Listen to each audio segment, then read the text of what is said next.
మంగళగిరి అంటే చేనేత, చేనేత అంటే మంగళగిరి. కానీ ఒక వాస్తవం మన అందరం ఆడుకోవాలి ఏంటంటే మగ్గాలు తగ్గిపోయినాయి. దానికి చెక్ పెట్టాలి. మగ్గాలు పెంచాలంటే ట్రైనింగ్ కావాలి, డిజైనింగ్ జరగాలి, లేటెస్ట్ టెక్నాలజీకి వెళ్ళాలి అనే లక్ష్యంతో మన చేనేత సోదరులకి ఇక్కడ ఒక common facility centre, designing, printing, intricate work చేసేదాన్ని కూడా దానికి కూడా వాళ్ళ భూమి అవసరం ఉంటే అది ఎండోమెంట్ భూమి అవుతే వాళ్ళని రిక్వెస్ట్ చేసి లీజుకి తీసుకుని కేంద్ర ప్రభుత్వ సహకారంతో అది ఏర్పాటు చేస్తున్నాం. ఇక్కడ మాకు స్వర్ణకారులు కూడా ఎక్కువ శాతం మంది ఉన్నారు. వాళ్ళ కోసం ప్రత్యేకంగా జెమ్స్ అండ్ జ్యువెలరీ పార్క్ కోసం డిజైన్ చేస్తున్నాం. అంటే డిజైనింగ్ కానివ్వండి, మ్యానుఫ్యాక్చరింగ్, రీటైలింగ్ ఈ మూడు ఒక 75 ఎకరాలు ఇంటిగ్రేటెడ్ పార్క్ కింద చేయాల లక్ష్యంతో అక్కడ ఎక్కువ శాతం స్థానికులకు అవకాశం కల్పించాల లక్ష్యంతో ఎన్డీఏ ప్రభుత్వం పనిచేస్తుందని మంగళగిరి ప్రజలందరూ తెలుపుకుంటూ నా పైన మీరందరూ ఒక పవిత్రమైన బాధ్యత పెట్టారు. ఆ బాధ్యతతో నేను పనిచేస్తున్నాను. ఎన్నికలప్పుడు ఒక పక్కన బాబు సూపర్ 6 కానివ్వండి, దాంతో పాటు లోకల్ గా నేను వ్యక్తిగతంగా ఇచ్చిన హామీలు కూడా నిలబెట్టుకునే ప్రక్రియలో ఉన్నాను. పనులు చేసుకుంటా వెళ్తున్నాం. నా లక్ష్యం ఒకటే,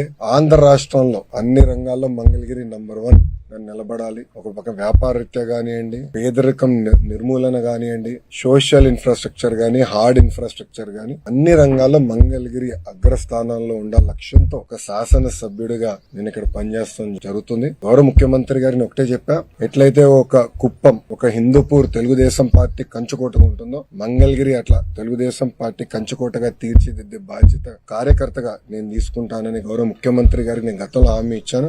ఆ దిశగా అహర్నిశలు నేను కష్టపడి మంగళగిరి ప్రజలు కలుస్తున్నా, వాళ్ళకున్న సమస్యలు పరిష్కరిస్తున్నా. ముందు ఇంకా ఎక్కువ పనులు కూడా చేస్తాం.